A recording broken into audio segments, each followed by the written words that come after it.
Mesdames et messieurs, l'ordre religieux est le plus ancien et le plus solide fondement sur lequel se bâtissent les sociétés à travers l'histoire. Le domaine de la religion est celui de la foi individuelle et sociale qui oblige l'individu à accepter un certain nombre de devoirs et l'obligatoire face à la collectivité et à l'existence même. C'est l'ensemble de ces obligations qui est qualifié de foi et qui joue le rôle du contrôleur dans l'inconscient du croyant.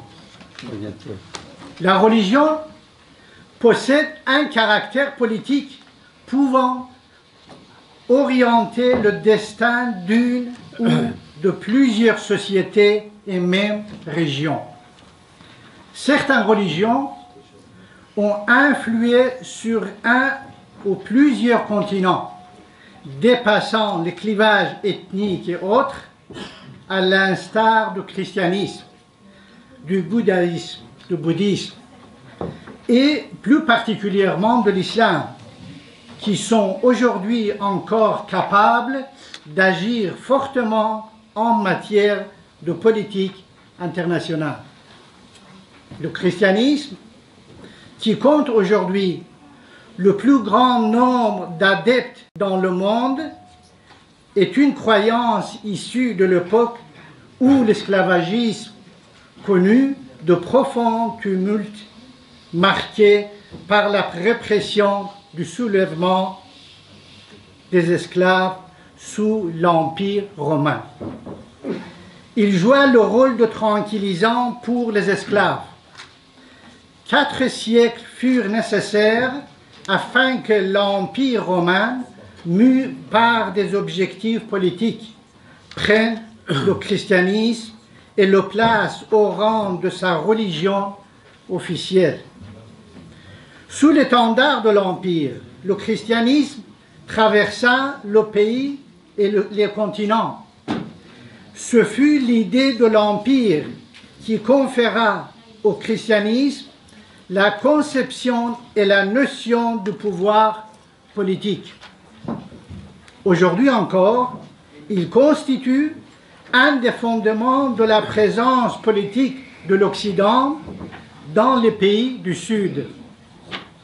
L'islam, qui 6 siècles après le christianisme a été à l'origine de nouveaux bouleversements, a été lié à la politique. C'est en partant de ce même point de vue qu'il a visé le reste du monde et a gagné très rapidement l'Asie, l'Afrique et l'Europe.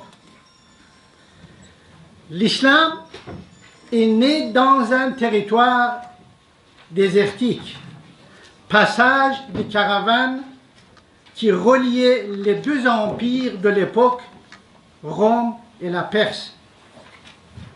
À l'âge de 40 ans, le prophète fut chargé d'une mission divine de caractère politique. Ainsi, dès le départ, l'islam a été une religion politique, une graine semée en vue d'unir et de mobiliser les tribus arabes. Après la mort du prophète, les tribus arabes, à la recherche de nouveaux espaces, menaient des incursions dans les territoires des empires voisins, la Perse, Rome, et là où vivaient des tribus d'origine arabe avec des peuplades placées sous l'autorité de l'une ou de l'autre puissance.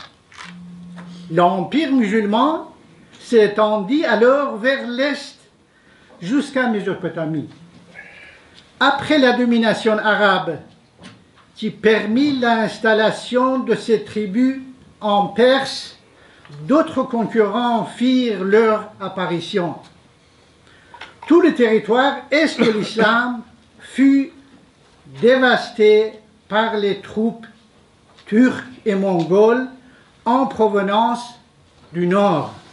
Or, ces tribus qui ont fondé des dynasties plus ou moins longues n'ont pas apporté d'innovation et ont fini par se soumettre à la force potentielle de l'islam et l'ont exporté des frontières de Chine jusqu'à l'est de l'Empire, de l'Europe. Une lutte permanente opposait l'islam à ses voisins chrétiens jusqu'au XXe siècle. Il est intéressant, dans cette évolution historique et géographique, de relever les effets de l'islam sur les territoires qu'il a occupés, très différents des invasions antérieures et postérieures. Dans la période pré-islamique, les conquêtes d'Alexandre pour instaurer la civilisation grecque dans les territoires conquis jusqu'à l'est de l'Inde ont laissé sur place des colonies grecques. Or, les conséquences de l'islam dans ces régions asiatiques, européennes et africaines étaient d'un ordre tout à fait différent. En fait, l'islam a emporté tout sur son passage, les langues, les histoires, les traditions et les identités.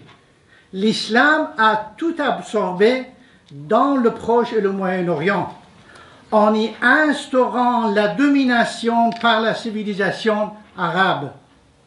Le territoire ayant moins subi les conséquences de la conquête arabe a été la Perse, où, pourtant, on constate à ce jour les effets. L'Empire ottoman est l'aboutissement de la période des guerres tribales et religieuses dans l'histoire moderne. La pérennité de cet empire s'assurait à travers le califat islamique, dont le premier calife fut Abu Bakr, successeur du prophète. Les opposants de cette succession se sont réunis autour d'Ali et de la famille du prophète. C'était la première division dans l'islam. Ceux qui étaient réunis autour d'Ali furent nommés chiites. Cette première division n'empêchait pas Ali et ses chiites de se rallier à l'axe d'Abu Bakr et Omar, premier et deuxième calife, pour défendre l'islam face au soulèvement dans l'ensemble de la péninsule arabique. Après l'assassinat d'Othman du troisième calife, Ali a été désigné quatrième calife.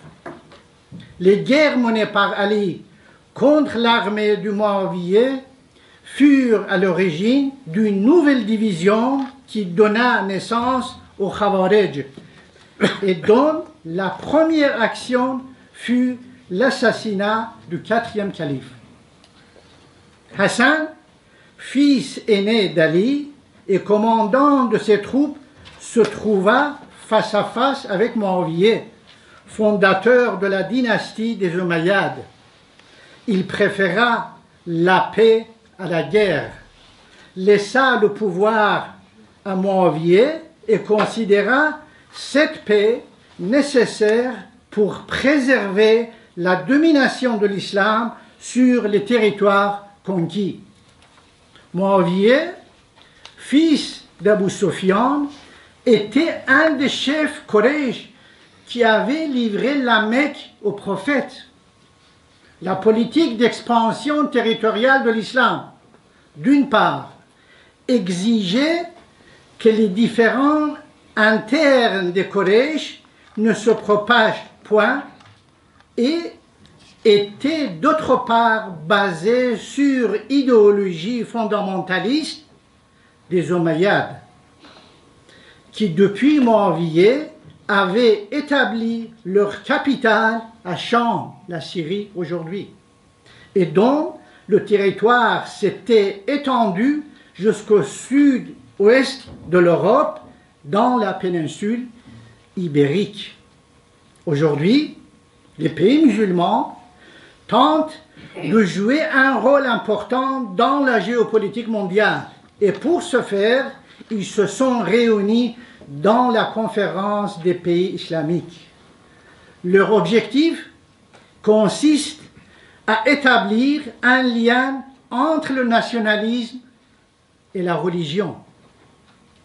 Cette démarche difficile n'a pas abouti par le passé, car l'élément national et l'élément religieux constituent deux identités séparées et comme par le passé, aujourd'hui encore, ne peuvent se substituer.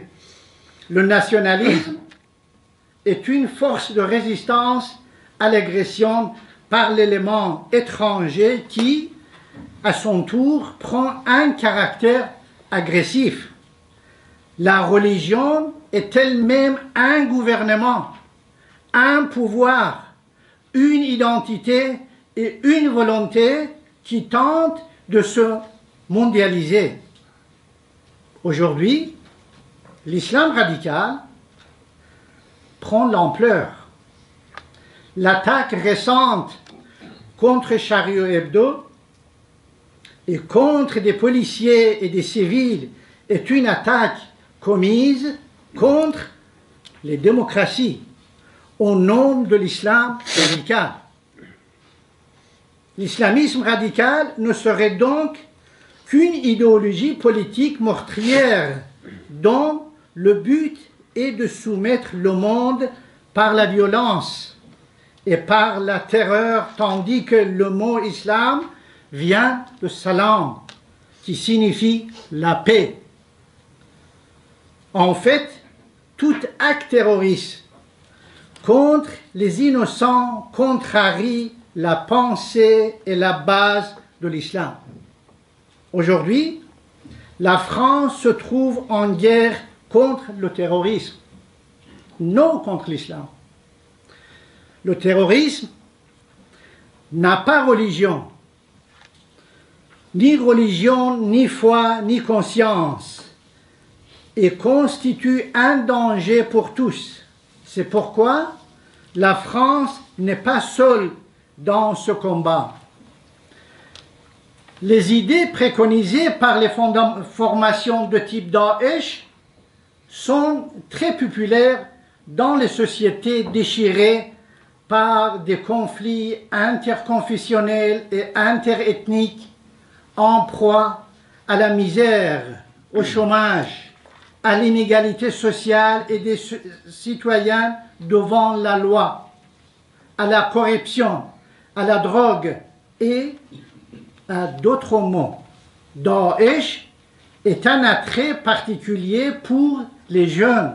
Ces jeunes sont persuadés qu'ils combattent au nom de l'unique religion authentique, l'islam. Dans leur interprétation, on doit décapiter quiconque est, selon eux, renégat par rapport à leur islam authentique. Ils sont absolument convaincus de leur justesse. Encore, les renégats passibles inconditionnellement d'exécution sont les chrétiens, les yazidis, les juifs, les chiites et même les sunnites qui ne partagent pas la conception du monde salafiste. L'invasion de l'Irak par les États-Unis en 2003 constitue l'acte de naissance de l'État islamique.